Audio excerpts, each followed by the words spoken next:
So I've been using iOS 27 beta 1 for a tiny bit now, and I've got a lot of thoughts. Specifically, whilst I wasn't able to use the new Siri yet, as I'm still on the waiting list, I have used everything but, and I found quite a few smaller changes that Apple made that I didn't mention at the event that I think are major quality of life improvements that we've been begging Apple to do for years now. Okay, now before I get into the smaller things that I've noticed, I want to talk about the thing that actually impressed me the most about iOS 27, and that is by far its performance. Yes, I know Apple did actually mention this one at the event, but in reality, it's shockingly impressive. Like, literally everything that I do is basically instant. Like, just take a look at that, right? Like every website, everything that I launch, everything that I do is basically instant. And switching between apps is also crazy responsive. Like, honestly, I'm so impressed with this.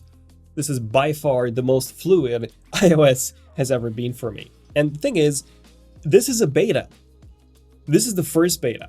So this is the worst it's ever gonna be. Like, for example, if I put it side by side against iOS 26 on the left, you'll see that iOS 27, for example, here, loaded wallpaper is much faster.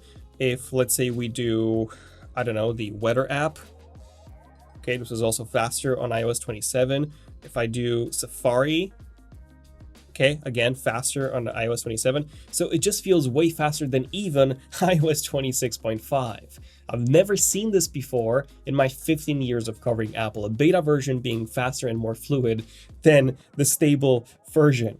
Now, aside from the performance improvements, there are also a ton of major changes, which I've already covered in our iOS 27 major changes video right here. But for example, when you set a wallpaper, and let me just pick one from our pack, Moody Mountains, I think this one looks awesome. So let me just set this. And now when I'm on the lock screen, if I click customize, I can actually press here and then extend the wallpaper. So it's gonna fill in the gaps, right? And it takes a while to actually generate it. Now, you don't need to do this with our wallpapers because they're literally in 8K. They're super high res, 1x1, so you can actually zoom in or zoom out a ton already. But just for the fun of it, let's give this a go. And look at that. So it just finished. And this is incredible. It basically completed our wallpaper. It extended it. And the quality is extremely good. I'm honestly very impressed. Now, the other small change that I've noticed is that if you want to make your wallpaper shine even more, you can actually tap on the clock right here, then tap on this button, and look at that, the clock will become very small. And in that case, your wallpaper will shine even more. Yeah, like I said, this is from our Moody Mountains pack that looks absolutely awesome. And if you want to grab this pack, you can do it from our app wallpapers. And in addition to our app wallpapers, we have now launched our new WallpaperZ online store, where you can buy individual packs without the need to log in, all of them in 8K quality, and we even offer bundles like this one that I made at a great discount. In fact, for the next 7 days only, we're offering a limited time 50% sale to celebrate launch week. So simply go to wallpaperzapp.com to check them out. Now, the next thing that I found is that you can actually extend your widgets to be basically full screen widgets. So when you customize your homepage, you can just drag from a corner to make it as big as full screen now, which I'm pretty sure was made in anticipation for the iPhone Ultra, Apple's upcoming foldable iPhone. As if I bring this in, you'll see that this widget is pretty much the same size as the height of the iPhone Ultra. So it makes sense to have one of these on one side of the screen. Just take a look at how perfect that fits actually. Now, I've also noticed some dynamic island improvements. The first one is, let's say you set a timer or a stopwatch, and then you open up an app that you start viewing in landscape orientation. Well, guess what? Dynamic island will also turn to landscape. But now here's my favorite one though. So if you go to the control center and you add the timer control, when you start it, this is actually going to start in dynamic island, and then you can just adjust it from here. You also get haptic feedback, by the way. And this just feels awesome. There you go, you start it, then, it goes in there. But yeah, that just looks so cool. At number 7, has it ever happened to you that you missed an alarm because your phone's ringtone volume was set to too low? Well, in iOS 27, this is now fixed. So if you go to settings and then you go to sound and haptics, here you now have an option to set a separate volume for your alarm if you choose to do so. So you can have your alarm super loud, and then of course you can have your actual ringtone to be quite low. yeah, I'm quite surprised that this wasn't even a thing in the first place. Now, this one is a bit of a random one, but when you're recording video, you can actually switch between the lenses way more smoothly than ever before. And honestly, this is so good now that it kind of feels like I'm simply just using one lens. Another cool but small update is that when you enter the power off screen, there's actually a new liquid glass indicator for the SOS mode, which looks really, really cool. And speaking of liquid glass, you probably remember from the event that they've now added this slider where you can adjust the liquid glass from being more clear or less clear, as opposed to just clear and tinted, just these two options like we had before. But did you know that I've also unfortunately removed that shine from the icons when you tilted your phone? That is now gone entirely. And they've also added this weird black border around the icons, which, I don't know, it just makes them look quite bad. I do much prefer the previous liquid glass that we had in iOS 26. So yeah, personally, I really don't like this change. But then again, this is just beta 1. So hopefully by the time iOS 27 releases in September, Apple does fix this. Speaking of fixes, the photo cleanup feature is vastly improved. So if I give both iOS 26 and iOS 27, the usual, which test, remove my hand test, see if it restores my face properly. They do still take forever to load, especially in the case of iOS 27. I think it was like a minute wait or something.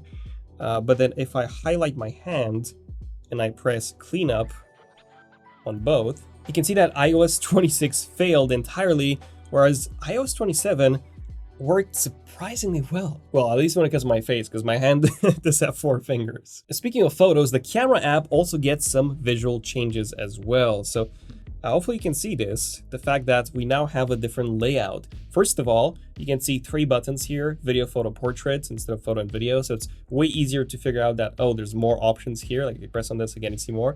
Whereas here, a lot of people actually got confused. They only thought it was just photo and video and that Apple removed some of the settings. And we also no longer have the duplicate tools where before you could activate them from here or from here. Whereas now is just this button right here, or you can swipe from the bottom. There's nothing at the top for that. So it's just an easier, way more streamlined to use UI. Now, unfortunately, we don't get the custom camera tools like we heard in the leaks, like Margaret was saying that. Maybe that's coming in the next beta, because just by looking at its design, it kind of makes sense to me that you can just, move these up there and like organize them however you wish, but you cannot do that as of right now. Now, the next new feature that I've noticed is the brand new recovery mode. So to activate this, you simply just turn your phone off first, and then you power it on by holding the side button. Then you'll get this loading bar here. And then once this loads, you'll actually get 5 different options. The first one is Recovery Assistant that will automatically identify and try to fix software issues. The next one is Software Update, pretty obvious what that is. Then you get Diagnostics mode, allow Apple support to run tests to identify hardware and software issues. So this is probably something that the Genius Bar will run for you. Then you get the Erase All Content and Settings option, and then Recovery mode, which is basically the old DFU mode where you connect it to your Mac. But wait, there's more. If you go into the Wi-Fi settings, something really cool right now is that you can actually see what type of Wi-Fi router you have. So right now, it looks like we're on Wi-Fi 6. There you go. Which means that we should probably upgrade to a Wi-Fi 7.1 soon to get the highest possible speeds. Now, aside from this, I've also noticed that copy and paste has been massively improved, and it kind of works like it does on Android. So let's say you copy something, text, image, whatever, and then you want to paste it, you will actually get a suggestion from the keyboard regarding what to paste. You don't have to keep on holding and pasting like you used to do before. And the weather app also gets an updated look with an improved and more detailed insight into precipitation. So now you can see exactly, well, way easier when it's gonna rain, as opposed to, the UI that we had before. And this is very useful, by the way, to have here in the UK. As you probably know, it rains a lot here. And there's even more, some that I didn't get to try for myself, but I have noticed other people talk about online. For example, you can now have 2 iPhones share the same phone number, which to me, once again, hints at the upcoming iPhone Fold. I think Apple just wants to cater for users who want to carry both an iPhone Fold for business work and then a Pro iPhone for its superior camera capabilities. I should also mention the improved AirDrop speeds. I didn't get to try these for myself because I've yet to update my Mac to macOS 27, but Apple Design on X tried it, and in his case, transferring a 3.5GB video took just 41 seconds on iOS 27 compared to 2 minutes and 11 seconds on iOS 26. Yeah, that's a major difference. And I feel like I've left the best for last because Spatial Reframe is honestly the coolest thing yet. I know that Apple did showcase this at the event, so you probably know what it does. It uses Gaussian splatting to turn a 2D photo into a 3D photo, then you can reposition. Now, I gotta say, when you first start this, it does take a while, and it does actually look pretty weird initially. Like, I don't know, it looks, low quality. But then you press reframe, it takes a while to regenerate, and once it does, it's gonna look awesome. I mean, just take a look at it. This is after, this is before, after, before, after.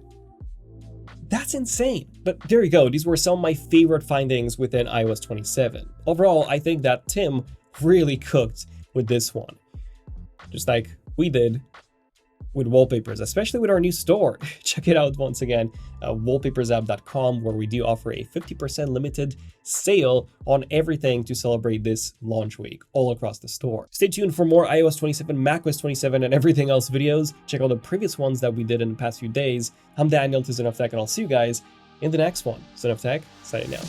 Cheers.